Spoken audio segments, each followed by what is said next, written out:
النفس حب لطول البقاء فيها، وللموت فيهم دبيب، وللدهر شد على أهله، فبين مشت ونبل مصيب. ايه المشكلة ان اهل الفضل يبقوا اغنى الناس؟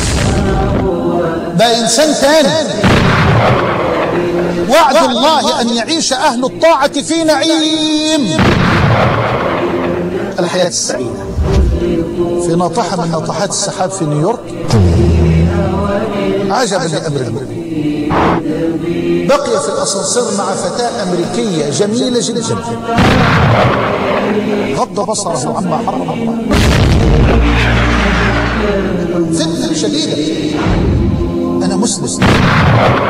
كم من أفيرزق ربنا الكفار وينسى أن يرزق من يعلمون الناس توحيد العزيز الغفار؟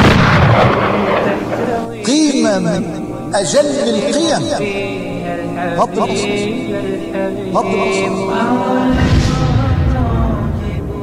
لقد جاء رجل إلى المصطفى فسأله صدقة فأعطاه النبي غنما بين جبلين. فالحياة الطيبة حياة أهل الدين. قل للمؤمنين يغضوا من أبصارهم ويحفظوا فروجهم ذلك أزكى لهم إن الله خبير بما يصنعون. وقل للمؤمنات يغضضن من أبصارهن ويحفظن فروجهن ولا يبدين زينتهن إلا ما ظهر منها. قصة رجل أو شاب من أبنائنا وأولادنا في أمريكا. الشاب ده مغربي. الشاب ده سبحان الله شاب مغربي فقير جدا جدا جدا. وبعدين زيارة فرجعت مرة أخرى بسأل فين يا ولاد فلان؟ شاب صغير 22 سنة 23 24. لازم قالوا لا ما شاء الله يعني فلان ما شاء الله خير الحمد لله خير. قال لا ده بقى خلاص ملياردير. ملياردير ايه خير؟ دخل مكان مقامرة ولا قمار؟ قال لا ايه اللي حصل؟ سبحان الله راكب في اسانسير في ناطحة من ناطحات السحاب في نيويورك، وقدر الله الاسانسير فيه ناس وبدأت ناس تنزل. فالمهم بقي في الاسانسير مع فتاة امريكية جميلة جدا لعدة ادوار او لعدة طوابق. الولد ناظر في الارض سبحان الله، هو وهي فقط، لم ينظر اليها نظرة واحدة. جميلة فتنة شديدة وجمال، ولم ينظر لها ابدا.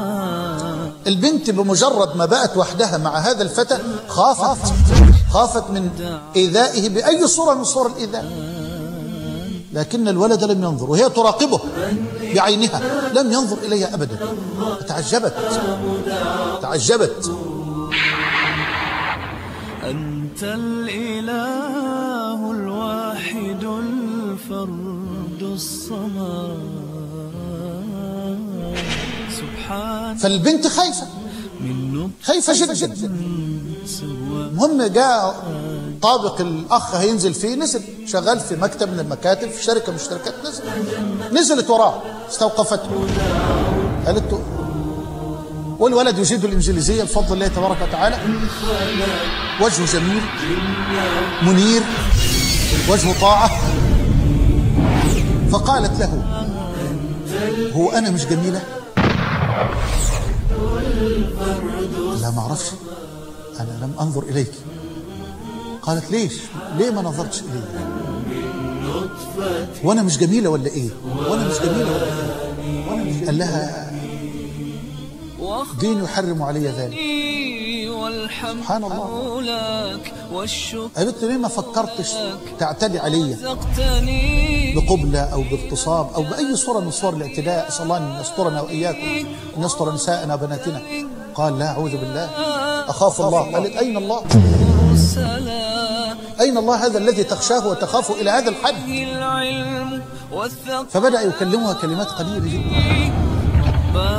قالت دينك هذا الذي يمنعك من أن تنظر إلي نظرة لا يمكن على الإطلاق أن يسمح لك أن تفعل فعلا فيه أي لون من ألوان الإيذاء. قالت له دينك هذا الذي يحرم عليك أن تنظر إلي نظرة لا يمكن أن يسمح لك أن تفعل فعلا فيه أي لون من ألوان الإيذاء. قال نعم، وبين لها. فقالت له تقبل أن تتزوجني؟ قال أنا مسلم. ما دينك؟ قالت ليست مسلمة. قال لا يجوز. قالت أدخل دينك هذا، أدخل دينك وتتزوجني؟ قال نعم. ماذا تصنع؟ ماذا أفعل؟ قال افعلي كذا وكذا. وجعله الله سببا لإسلامها بعمل لا يخطر لنا على بال. غض بصره عما حرم الله، بس غض البصر. حد هيفكر من شبابنا في هذا؟ فقط كعروسة. شيء عجيب، قيمة من أجل القيم، وقد لا تخطر لنا نحن الكبار على بال. وتزوجته وسلمت له كل ما تملك، وقد ورثت تركة ضخمة كما قال لي الإخوة. وأصبح هذا الشاب بفضل الله يعني يمتلك هذه الحسناء الجميلة التي أصبحت في ميزانه أعظم من حمر النعم كما قال المصطفى. وامتلك كل هذه الأموال. وصدق الكبير المتعال إذ يقول ومن يتق الله يجعل له مخرجا ويرزقه من حيث لا يحتسب. أقسم بالله، أقسم بالله، من اتقى الله سيرزقه من حيث لا يحتسب. غض بصره عما حرم الله.